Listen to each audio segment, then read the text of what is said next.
به ما زون ما سر پروگرام برازمی قسم کی منسوب برازمی زون ما بین ما بوم پروایل بیمه سر kimi yani çi program برازمی سر kimi senere devam kimi anka her millet gerek kamya para var bu kamya insan zon insandır ha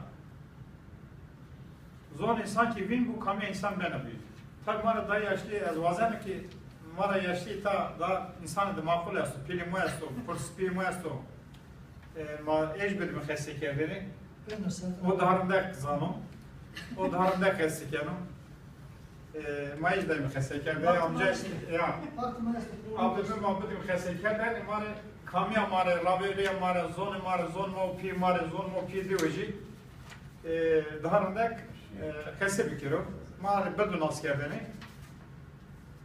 Vaya her toplum azami ki raber şu raberiye insan kamya insandır. Kamya insan ki kamya hoçina benim bildiğim. Zone maestro, kültürü maestro, adeti maestro, hede maestro, her şey maestro, ardı maestro. Manizon kıyme kesime kimi, nizon kıy caverdime. Babu kalma nizon euro ardı resmi ma. Ecdadı ma ardı resmi ma ipta an euro. Evi hazara insanı ma kırbiyor. Hona cihneno. Hona döyma Talan bir zonuma kemlinka, nektemanı Türk'a zoraki malmanı Türk'a zonu olmasına ama zonuma ne verdim ama piyokolu kesip kimi törma zonu ne zaten mavad yollarla gitme ben de geliyorum. Sen de geliyor törma Türkiye ne zaten zoraki Müslüman Türkiye. Kölüm zonu hukuku vereker. Evrocu tezekörünün zonuma piyokoduma. Yani mazayım ki velat işer var yer ne benim. Ona bizi peri işmatik cenaze maalesef topluluğu göreti artırır mesela göreti eşti. Çünkü mahkabul ne kendi merka. Kamiye de maesta, zone de maesto, kültüre de maesto. Sevani zone ne kültürü ne kıymetici massebi kimliş Türk mahkabul ne kendi. Ayara gerek imajı karşı dost düşmeni zone khora vayir bimi domana nakho zone kho bu muslimi kho olarak mak müteahhitici zona xo xesibi kimi. Zon şar xesibi kimi. Pili majmadı zona ma xesibi kimi doman jibo mu seni? Asıl malı mı ma pi ma pili kim ma kal kim ma gerekli bu zani. Xesibi kimi doman jibo xesibi kimi yani na kemesi aslında ma pi madır yani Türk alkan madır. Pili kim ma kal kim ma xesibi kendini belki doman maji darındak mı seni? Az guman kemim ki ver tebiyat daha ben olun. İnsan çünkü kamya hoduma insan ki kamya insani zon insandır. İtikat insandır. Öyle kamya todu ki kamya hobi ki itikat tutuş benim. Tenizan itikat tutuçiko. Reça tutuçika. Her reçi zerre zondur. Nadir hetiş mamim tehtay mamayım raveriya zonu maçıka sebena mahim bitmiyor. Bu Müslüme pravayır bime insana biyametete bratiye, haştiye, dostiye, rındiye, böyle uğraştığın ama kom olarak cümle hesbi kimi. Kom olarak zonu pravayır bime, mesela babu kal pravayır bime. Vatan ama ne var? Çok ama biyametete. Tabi bir mesut yorunda hesbi yapacağını. Vatanın ne var? Her toracı var. Bu şu an ürünler arazı bu. Burası tenaracı da mı? Yani mesela teni soluk bizi, tenahel soluk bizi. Bunca kasada bine. Zonmadı bina. Hayal. Bine yani. Bine nefes. Tabii vatat var bine. Belki hadi dersimde Türkiye nefes var ne? Nefes diyor. Nefes. Her bir yani bir solukluk. Yani soluk ya. Her aslında birer uğraş var. Biz istiyoruz ki sizi yormayalım. Yani biz de yormayalım. Burada bir aile ortamında konuşuyoruz, sohbet ediyoruz. Kayna durumda bir şey var. Ma vazim ki abimin var hesap kiro. Tamam, nikah kenu kasabdir. Ama en giredim. Yani ben dersinden ne ben o? Tabii ben de askerden. He, ne vajne. Nikah ten nasıl olup bir juro? Nikah ona. Her mi? Bu bir şey var. Tudayım hesap kerdeni. Şimdi şöyle bir şey var. Bizim bu toplantıya normalde Havar Tornicengi arkadaşımız gelecekti. O gelmedi. Rahatsızlandı. Doktor izin vermediğini, son hafta bir gelişme oldu. Gelemediğini söyledi. Onun haricinde size selamları var. Her türlü katkı bundan sonra sunmaya hazırım diyor. Mesut Özcan arkadaşımız benim köylümdür, Mamekilidir. Ben tanıyorum. Yazında biz gittik görüştük. Gülten Hanım da gitti görüştü. Maalesef Mesut Özcan arkadaşımız son zamanlarda broşür basıldıktan sonra bize açıklamadığı bir sebepten ötürü gelmeyeceğini söyledi. Kendi bilir. Nedenini açıklamadı. Evet. Şimdi bu dile gerçekten hangi kesimden olursa olsun, hangi ideolojiden, hangi etnisiteden olursa olsun, Kürt olur, Zaza olur, şu olur, Marksist olur, sağcı olur, solcu olur.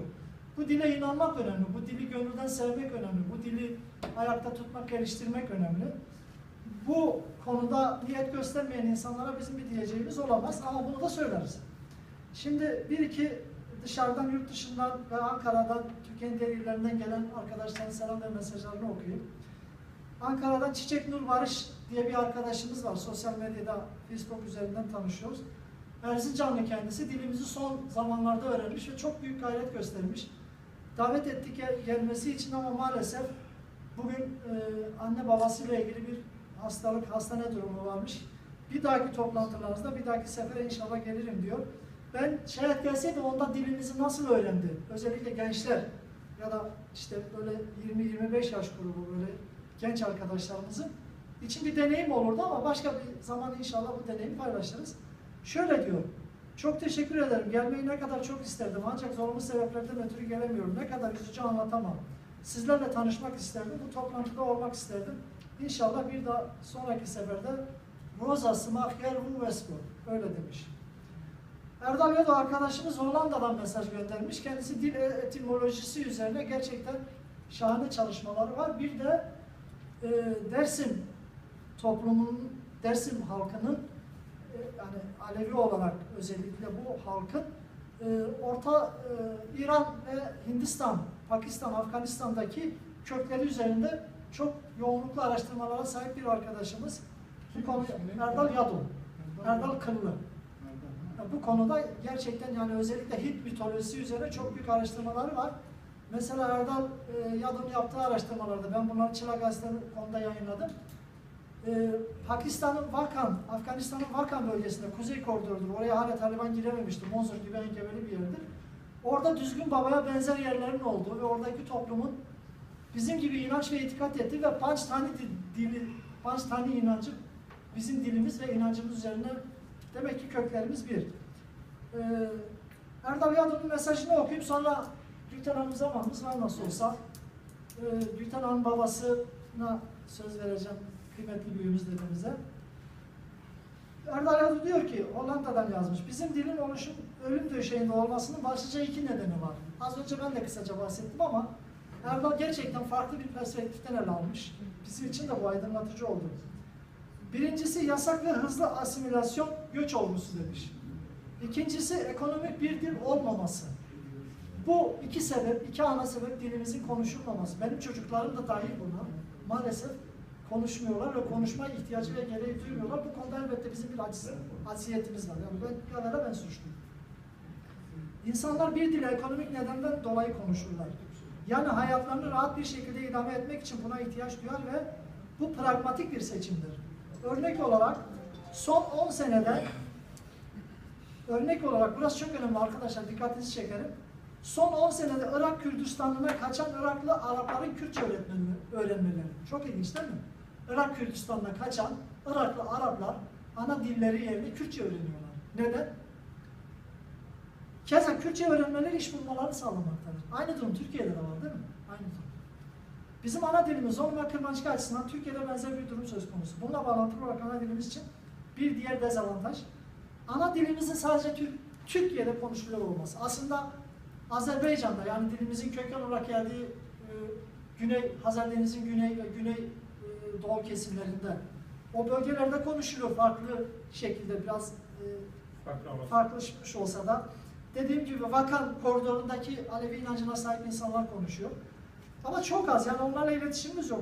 Türkiye civarındaki bölgelerde sadece Türkiye'de dilimizin konuşulması, mesela Kürtçe öyle değil. Kürtçe hem Türkiye'de konuşuluyor, Kuzey Irak'ta konuşuluyor.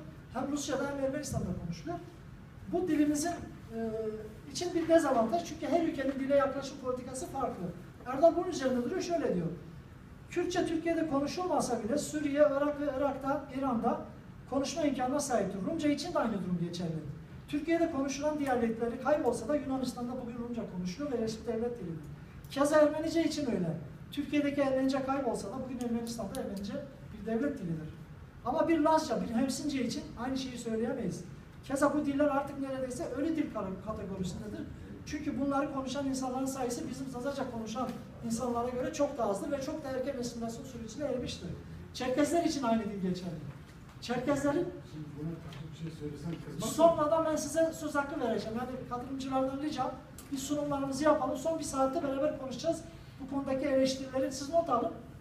Valla yani madem muhabbet diyorsunuz da, yani mesela benim arkadaşlarım, Havar'ın oğlu bizim toplantılarımızda biz bu işlere başladığımız zaman böyle çocuktu daha gelip annemin elini öptü ve dedi Dakili he dedi ez işte zonuma işte öğretti. Annem böyle bağrına basmıştı. Çok sevmişti. Havar'ın oğlu büyüyünce dili çok güzel küçükken biliyordu. Büyükken unuttular. Çeklerin oğlu bu konularda Çeklerin çocukları yani işte halk Çekler dediğimiz arkadaşım. Hasan Dursun. Hasan Benim Dursun. arkadaşım. İşte onun çocukları küçükken biliyordu, büyüyünce unuttular. Mehmet Doğan'ın oğlu küçükken biliyordu, büyüyünce unuttular. Bunlar dil konusunda önemli çalışmalar olan Belki bu arkadaşlar. bu arkadaşlar dil konusunda çok önemli olan arkadaşlar ve bu arkadaş bugün gelecekken gelmedi. Ondan sonra mesela Erdal arkadaş, o da bizim çalışmalarımıza katılıyor. Yalnız görürseniz söyleyeyim. Lembos'taki, Arnavut'taki Kürt derneklerinde insanlar nasıl Kürtçe konuşuyorsa, nasıl ki iş yerlerinde Kürtçe konuşuyorsa, hiç ara vermeden, Kürtçeyi unutmadan çarşı merkezlerinde, iş yerlerinde Kürtçe konuşuyorlarsa, aynısı Zazaca konuşanlar da konuşabilir. Aynısı dilimizi öğrenip öğretebilirler. Sadece bir de biz bunu rica edin. Madem hani bu asimilasyon konuşuyorlar ya, asimilasyon üzerinde Türk devletine ya da devlete yüklemişler. Bugüne kadar Almanya'da, Hollanda'da, onlar Dembos'ta oturuyor sanırım. Dembos'ta, Arnhem'de, ondan sonra ne bileyim Almanya'nın belli başlı yerinde, Köln'de, Berlin'de bizim dillerle ilgili en ufak pratik çalışma. Böyle kapılar arkasından gazete çıkarmaktan söz etmiyorum. Pratik meydanda bir dil kursu açmışlar mıdır? Köln'deki o hariç, Köln hariç. Kimse bu konularda bizim arkadaşlar maalesef yani geliştiriyoruz. Başkasını ya da başka hedefler gösteriyoruz. Hiçbiri pratik olarak hiçbir şekilde yönelmediler bugüne kadar. Tamam. Ben siz unutmayasınız diye söz hakkı verdim. Teşekkür ederim. Doğru söylüyorum. Yani söylediğiniz gerçek somutta şimdi bu arkadaşlarımız burada olduğu için biz bunları bu şekilde eleştiremeyiz. Yani hepimizin tamam, bir şey söyleyeyim, rica ediyorum. Program akışımızda bunu aksam yani son saatte beraber konuşuruz. Yani son saatte bunları beraber konuşuruz. Çünkü bizim bir program akışımız var. Yani herkes araya girerse bu şey, ama ben siz unutmayasınız diye. Tabii kısaca araya girebilirsiniz. 1-2 dakikalık, fazla değil. Şimdi bu tür şeyleri yapmak lazım. Evet. Biraz Şimdi daha pratikleştirmek mutlaka doğru. Katılımını yani şimdi böyle Biz önce biz bu programımızı bitirelim. Sonra o imkanı Aradan sonra son saatte buna yer vereceğiz. Bir saat zamanımız olacak. Bu konuda zaten kalabalık değiliz. Hepimiz yeterince meramımızı anlatırız. Bir diğer önemli yani biz durumu tespit edelim. Bu arkadaşlarımız birer projektör çekmişler, birer fotoğraf çekmişler. Kendisi böyledir değildir. Ben de öyle. Benim 2 kızım var maalesef. Konuşamıyorum. Ben suçluyum. Ama şimdi konuşuyor. Bakın bizimkiler yine adamın torunları var. Kürtçe bilenler Kürtçeyi Bilefel'de. Tamam. Mesela Yılmaz Beyazgül'den Yıldıray Beyazgül Bartolu arkadaşlar var bir tane. Onların çocukları da küçükken biliyordu. Hatta Bartolu'ya gidince demişler ki ooo ne güzel Almanya'da. Şimdi bunlar bireysel örnekler. Şimdi, Tamam. hayır. Bunlar bireysel örnekler. Genel önemli. Bizim toplumumuzda gerek Sünnilerde olsun. Ya bizim Süleyman'ı Alevi'ye çok önemli değil ama yani havanın çok büyük yıllarca... Şimdi biz kişileri yani burada o tür şeyler üzerinde eleştirmeyelim. Yani onu herkes biliyor. Tamam, neyse bu konuyu kapatıyorum ben. Şimdi şunu, bizim amacımız şu, biz genel olarak Zazaca konuşan, yani bunu bütün ağızlarıyla konuşan toplumun Kürtlere göre bu konuda gevşek davrandığını, evde, sokakta, çarşı, pazarda dilini konuşmadığı, böyle bir bilince sahip olmadığını düşünüyoruz. Bunun tespitini yapıyoruz. Neyse, Erdal arkadaş böyle bir mesaj göndermiş. Şimdi ben biraz ara vereceğim arkadaşların mesajına. Senin başka arkadaşlar yok mu? Var. Mesaj. Okuyup bitirelim. Onu şimdi bu araya koyabiliriz. Benim de birkaç arkadaş var, onu aktarabiliriz. Yani mesajları şimdi bu esnada aktarabiliriz. Ondan Ben devam edeyim mi o zaman? Senin başka mesajın Var, birkaç tane daha yani var. onu geçirebiliriz. Evet.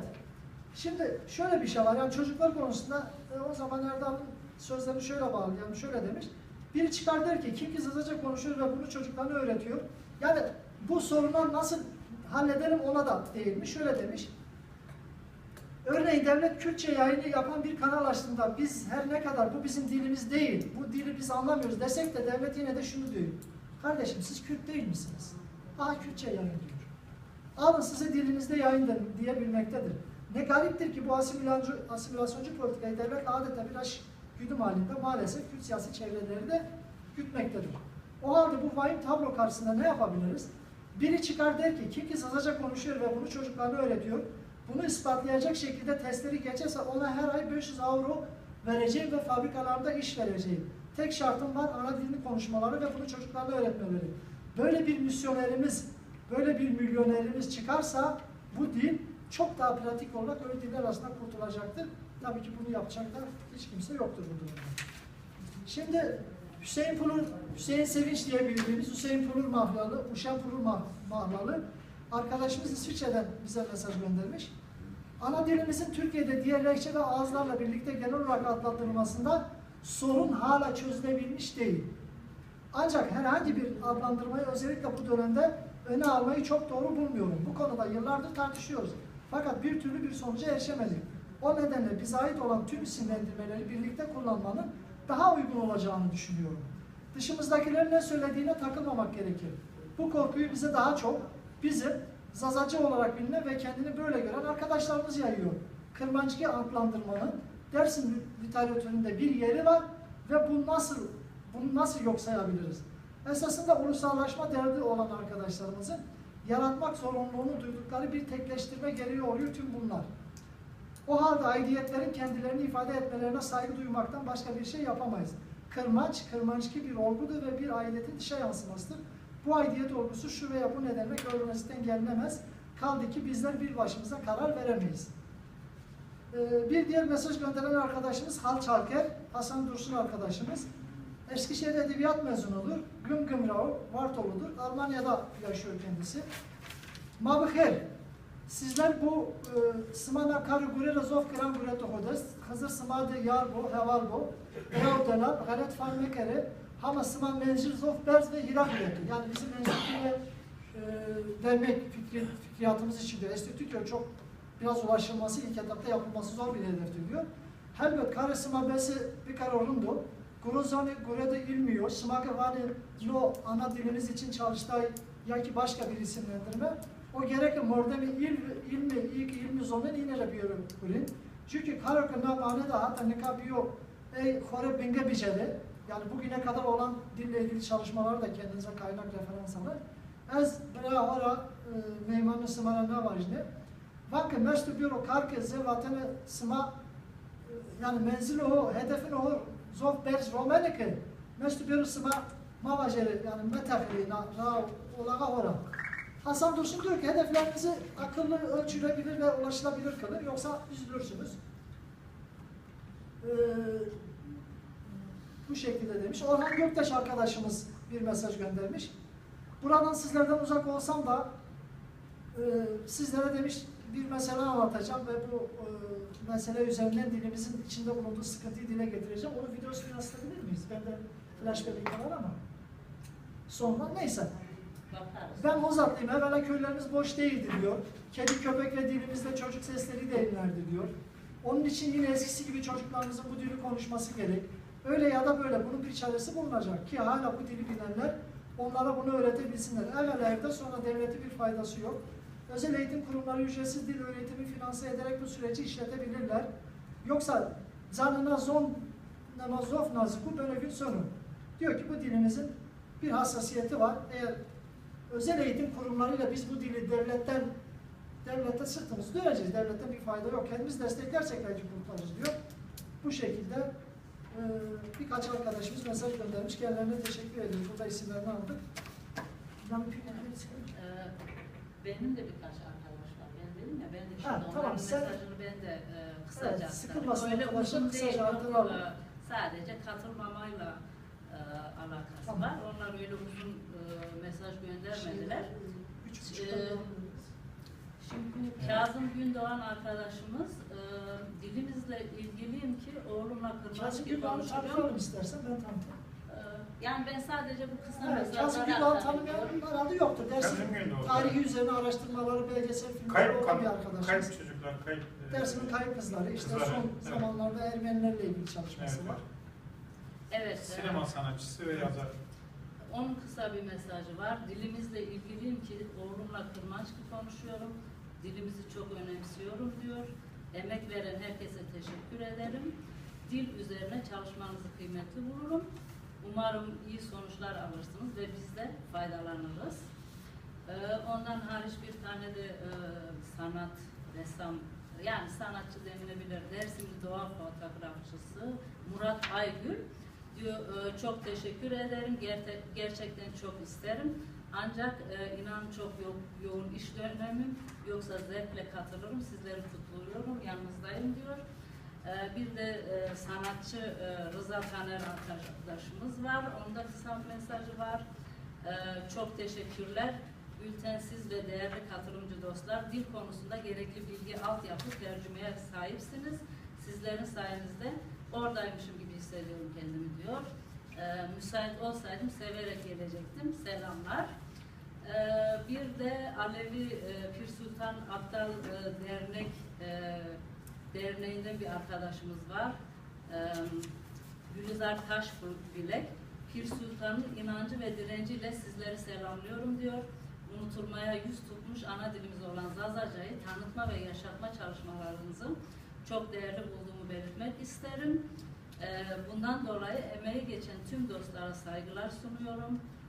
Bu çalışmanızın Ankara'daki toplantısına 17 Eylül İstanbul Kartal'da olacak Çağdaş Bilimsel Ana Dili Eğitim Mitinginden dolayı katılamadığım için üzgünüm. Biliyorsunuz İstanbul'da da bir miting var ana dil üzerine. Yani çoğu arkadaş oraya takıldı. Evet, yani çalışmalarınızda başarılar diliyorum diyor. Çiçek Barış Nur arkadaşımız var. Onu da sen tanıyorsun değil mi? Sen söyledin mi? Ya söyledim. Tamam, o zaman gerekli değil. Bir de Havar Torne Cengi arkadaşımızın da tabii ki hastanedeyim demişti. Gelemeyeceğim galiba. Doktor müsaade etti.